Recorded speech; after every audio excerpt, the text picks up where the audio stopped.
अस्सलामुअलैकुम स्टूडेंट्स, मैं हूं डॉक्टर मोहम्मद अशरफ। मैंने अपनी प्रीवियस वीडियो में डाटा प्रिपरेशन के फर्स्ट स्टेप डाटा कोडिंग के बारे में डिस्कस किया था। मैंने आप लोगों को डिटेल के साथ बताया था कि कैसे हम एसपीएसएस में डाटा कोडिंग कर सकते हैं और वेरिएबल की प्रॉपर्टीज को कैसे स्पेसिफाई कर सकते हैं। आज की इस वीडियो में मैं आप लोगों को डाटा प्रिपरेशन के next step handling missing values in data के बारे में डिस्कस करूंगा। जैसे कि आप देख रहे हैं कि यह हमारा डाटा है। अगर हमने ये जानना है कि इस डाटा में किन किन आइटम्स में या वेरिएबल्स में वैल्यूज मिसिंग है तो उसका क्या तरीक़ाकार है, और फिर अगर हमें मालूम हो जाए कि किन किन आइटम्स में डाटा मिसिंग है तो फिर हम उसको कैसे हैंडल कर सकते हैं। हैंडलिंग मिसिंग वैल्यूज से रिलेटेड पहला स्टेप ये है कि हम आइडेंटिफाई करें कि डाटा में कहां मिसिंग वैल्यूज हैं। तो उसके लिए हमें एनालिसिस में जाना होता है और यहाँ पे हमारे पास डिस्क्रिप्टिव स्टैटिस्टिक्स में फ्रीक्वेंसी का एक ऑप्शन है। इस फ्रीक्वेंसी के ऑप्शन पे जैसे क्लिक करते हैं तो हमारे पास ये एक डायलॉग बॉक्स ओपन हो जाता है। मैं इसको रीसेट कर लेता हूँ और हम उस तमाम डाटा को यहाँ पे इंसर्ट करते हैं जिनमें हम मिसिंग वैल्यूज को फाइंड आउट करना चाह रहे होते हैं। तो मैं इसको सिलेक्ट करता हूँ।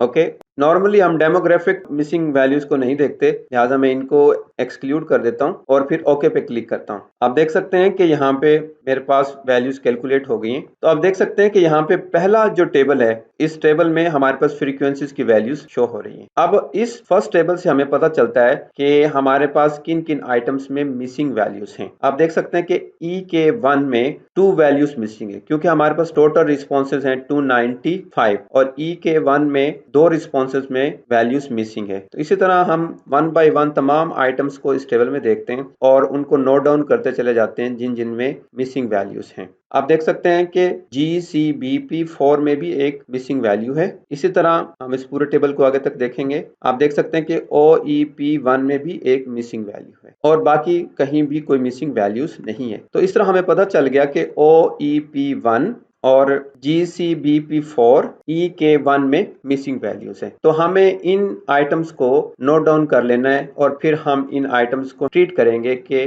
कैसे हम मिसिंग वैल्यूज को रिप्लेस कर सकते हैं। मैंने अपनी एक प्रीवियस वीडियो में आप लोगों को बताया था कि जब हमें पता चल जाए कि हमारे डाटा में मिसिंग वैल्यूज हैं तो फिर उन्हें ट्रीट करने के लिए हमारे पास 3 मेथड्स होते हैं। एक मेथड ये है कि केस वाइज डिलीशन, कि हम सिंपली उन डाटा को डिलीट कर दें जिनमें मिसिंग वैल्यूज हैं। इस मेथड के लिए रूल ये है कि अगर उन केसेस में मोर देन 15% डाटा मिसिंग है तो फिर हम उन केसेस को सिंपली डिलीट कर देते हैं। दूसरा मेथड ये है कि रिप्लेसमेंट विद मीन वैल्यू। अगर हमारे डाटा में लेस देन 15% वैल्यूज मिसिंग है तो फिर हम उन मिसिंग वैल्यूज को ट्रीट करते हैं। तो उनको ट्रीट करने के लिए सेकंड मेथड हमारे पास ये है कि हम उनको एवरेज वैल्यूज असाइन कर सकते हैं। एवरेज वैल्यूज में हम ये देखते हैं कि जो भी हमारी मिसिंग वैल्यूज हैं उनसे रिलेटेड जो दूसरे रिस्पोंडेंट ने वैल्यूज दी हैं उनकी एवरेज लेके हम उनको असाइन करते हैं। तो एसपीएसएस में एवरेज वैल्यूज के थ्रू भी मिसिंग वैल्यूज को रिप्लेस किया जा सकता है। तीसरा मेथड हमारे पास एक्सपेक्टेशन लाइक्लीहुड मेथड है कि हम अगर अपनी वैल्यूज को एवरेज के थ्रू रिप्लेस नहीं करना चाह रहे तो एक्सपेक्टेशन मैक्सिमाइजेशन लाइक्लीहुड के अप्रोच के थ्रू भी उनको रिप्लेस कर सकते हैं। मैं आप लोगों को रिप्लेसमेंट विद एवरेज वैल्यू और एक्सपेक्टेशन लाइक्लीहुड मेथड दोनों के थ्रू मिसिंग वैल्यूज को रिप्लेस करके दिखाता हूँ। तो इसके लिए हमें अपनी डाटा फाइल में आना होगा।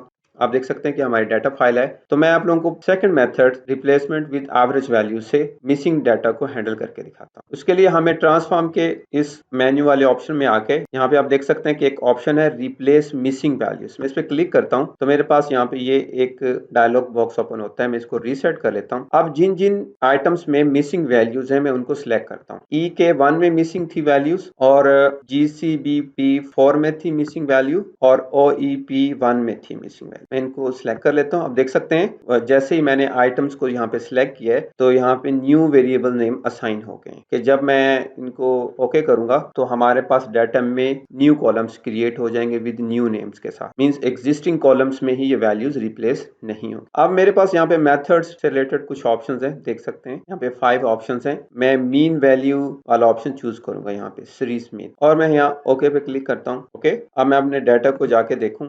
आप देख सकते हैं कि यहाँ पे EK1_1 GCBP4_1 OEP1_1 इन तीनों आइटम्स की मिसिंग वैल्यूज अब एवरेज वैल्यू से रिप्लेस हो चुकी हैं। इनमें कोई भी वैल्यू मिसिंग नहीं है। अब जब हम डाटा एनालिसिस करेंगे तो हम अपने इन तीनों आइटम्स को यूज करेंगे रादर देन के वो वाले आइटम्स जो यहाँ पे शुरू में जिनमें मिसिंग वैल्यूज हैं। तो जब हम मिसिंग वैल्यूज ट्रीट कर लेते हैं तो हम कंप्लीट डाटा को आगे फर्दर एनालिसिस में यूज करते हैं। तो ये तो सेकंड मेथड था। Next method expectation maximization likelihood है। मैं इस मेथड के जरिए भी आप लोगों को मिसिंग वैल्यूज को ट्रीट करके दिखाता हूँ। इसके लिए हमें एनालिसिस में जाना होगा और हमारे पास यहाँ पे मिसिंग वैल्यूज एनालिसिस का एक ऑप्शन है। मैं जैसे इस पे क्लिक करता हूँ तो मेरे पास ये एक डायलॉग बॉक्स ओपन हो जाता है। मैं इसको रीसेट कर लेता हूँ और उन्हीं आइटम्स को यहाँ पे सिलेक्ट करता हूँ जिनमें मिसिंग वैल्यूज हैं।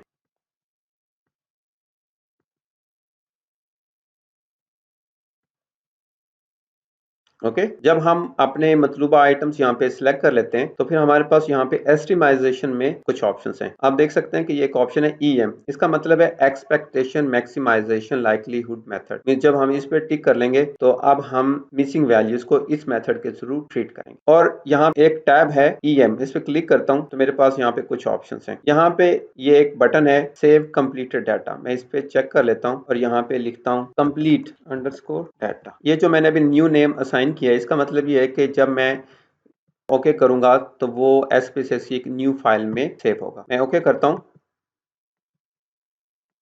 आप देख सकते हैं कि यहाँ पे कंप्लीट अंडरस्कोर डाटा की एक फाइल शो हो रही है। अब क्योंकि मैंने expectation maximization likelihood method use किया है तो अब ये वाला मेथड जब भी आप यूज करेंगे तो आपकी ट्रीटेड वैल्यूज की एक न्यू फाइल क्रिएट होगी। जबकि आप देख सकते हैं कि मैंने जब एवरेज वैल्यूज वाला मेथड यूज किया था तो उस वक्त उसी डाटा फाइल में एंड पे 3 कॉलम्स ऐड हो गए थे। और अब मैंने EM मेथड यूज किया तो आप देख सकते हैं कि इनकी न्यू फाइल्स क्रिएट हुई। अब इनमें कोई भी मिसिंग वैल्यू नहीं है। मैं इनको जस्ट सिलेक्ट करूंगा और मैं अपनी डाटा फाइल में पेस्ट कर दूंगा। ओके कॉपी करके मैं यहाँ पे पेस्ट कर देता हूँ। आप देख सकते हैं लेकिन यहाँ पे वेरिएबल नेम्स क्रिएट नहीं हुए। मुझे इनको सही वेरिएबल नेम्स देने होंगे। तो उसका सिंपल तरीका ये है कि मैं यहाँ पे इनको वेरिएबल्स नेम दे देता हूँ।